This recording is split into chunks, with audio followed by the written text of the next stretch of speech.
नमस्कार किसान भाइयों, कृषिफाई के खेती समाचार बुलेटिन में आपका स्वागत है। मैं हूं राशि आपके साथ। बड़ी खबरों की ओर रुख करने से पहले आइए एक नजर डालते हैं आज की खास हेडलाइंस पर। सड़क हादसों में जान गंवाने वालों के परिजनों को मिलेगा दोगुना मुआवजा। 100 गांव बनेंगे एग्री स्मार्ट विलेज, प्रज्ञा केंद्रों पर मिलेंगे दुग्ध उत्पाद। बाजरा ना बोने पर मिलेंगे 4000 रुपए।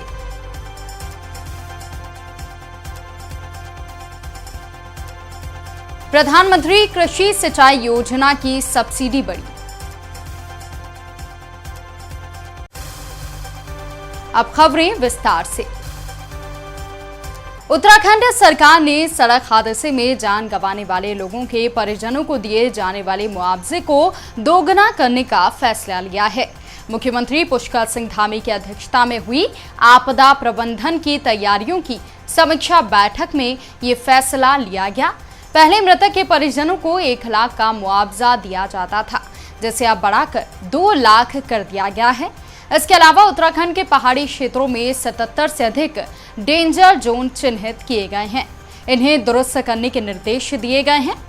बता दें कि सड़क हादसे में गंभीर रूप से घायल व्यक्ति को 40,000 रुपए, तो वहीं मामूली रूप से घायल व्यक्ति को 20,000 रुपए दिए जाते हैं। झारखंड में दूध उत्पादकों और किसानों की आर्थिक स्थिति को बेहतर बनाने के लिए 2 नई पहल शुरू की जा रही हैं।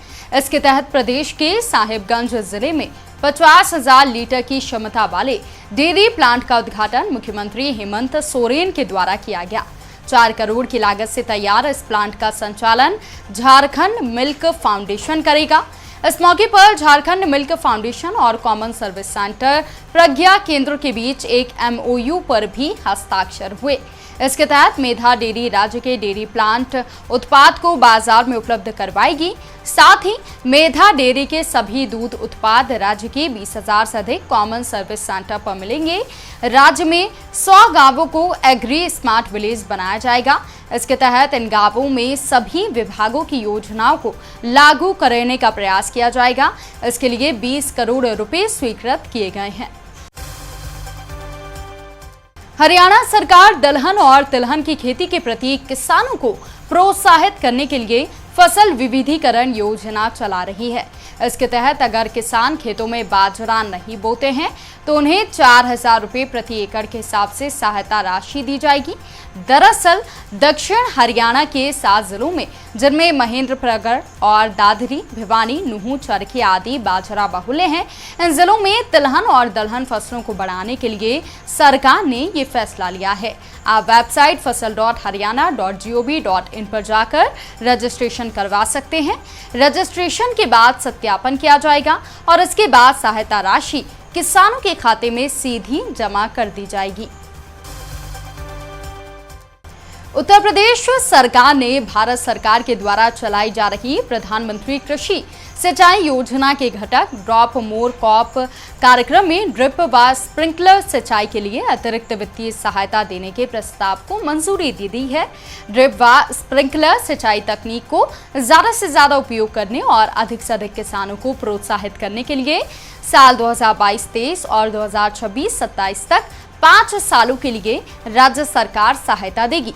योजना के अंतर्गत पहले की तरह ही मिनी और माइक्रो स्प्रिंकलर व ड्रिप सिंचाई यंत्रों पर छोटे सीमांत किसानों को 90% का अनुदान दिया जाएगा। सामान्य किसानों को 80%, लेकिन अब कुल अनुदान में लघु व सीमांत अन्य किसानों को 30 से अधिक 35% का अतिरिक्त अनुदान टॉपअप के रूप में दिया जाएगा। जबकि रायनगन स्प्रिंकलर पर लघु व सीमांत किसानों को 75%, अन्य को 65% अनुदान दिया जाता है। इसमें अब लघु सीमांत व अन्य किसानों को 20% अतिरिक्त अनुदान राज्य अंश के रूप में दिया जाएगा।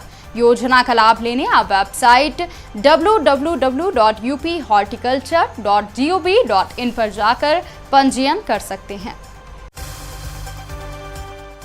किसान भाइयों, हमारा ये बुलेटिन आपको कैसा लगा? कमेंट करके हमें बताएं। साथ ही खेती बाड़ी और किसानों से जुड़ी लेटेस्ट खबरों के लिए जुड़े रहिए कृषिफाई के साथ। धन्यवाद।